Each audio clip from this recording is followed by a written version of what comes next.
এই বন্ধুরা নেনুয়া হবে আলু দিয়ে, আলু পোস্ত দিয়ে নেনুয়া করবো। আর এটা মাছের ঝোলে আলু কেটে রেখেছে, ফলি মাছের ঝোল হবে। কালো জিরা ফোড়ন দিলাম, কালো জিরা ফোড়ন বসিয়ে দিলাম। কালো জিরা শুকনো লঙ্কা ফোড়ন দিয়ে আলুটা একবার দিয়ে দেবো। আলুটা একটু ভেজে নেবো।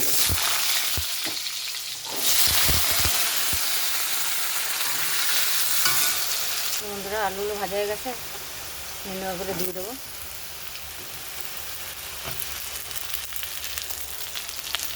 দেখো নেনুয়াগুলো দিয়ে দিচ্ছি, ওগুলো নেনুয়াগুলো দিয়ে দিচ্ছি। নামানোর আগে পোস্তটা বেটে নেবো। এখন লঙ্কা পোস্তটা সিদ্ধ হয়ে গেলে নামানোর আগে পোস্ত বেটে দেবো, লঙ্কা আর পোস্তটা করে দেবো।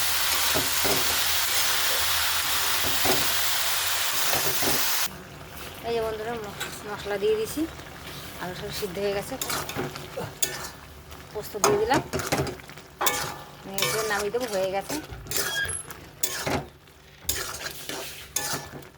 এই বন্ধুরা হয়ে গেছে,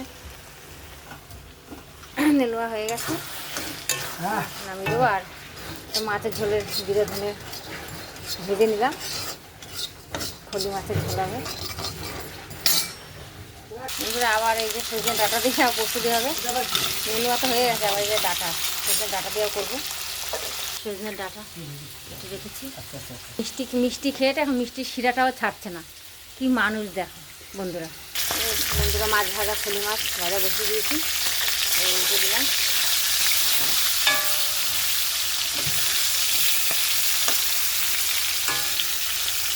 এক পাশটা হয়ে গেছে, আর এই যে কতগুলো রয়েছে এগুলো ভাজবো।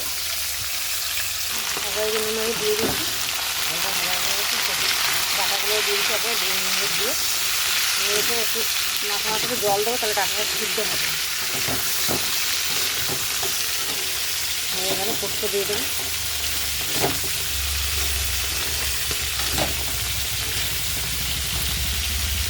জল দিয়ে ঢাকা দিয়ে দেবো।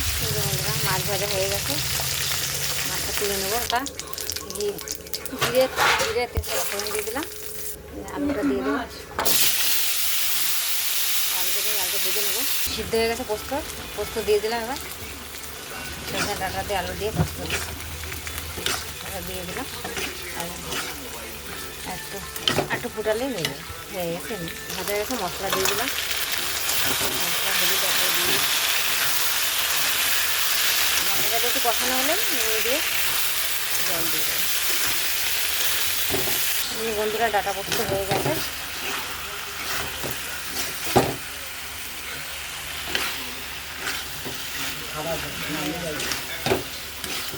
হয়ে গেছে মশলা কষানো হয়ে জল দেবো, দিয়ে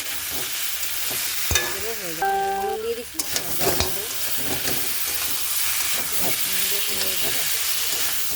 মশলাটা একটু কষানো হয়ে গেছে ভালো।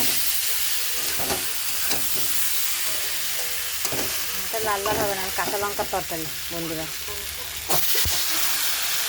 জল দিয়ে দেবো,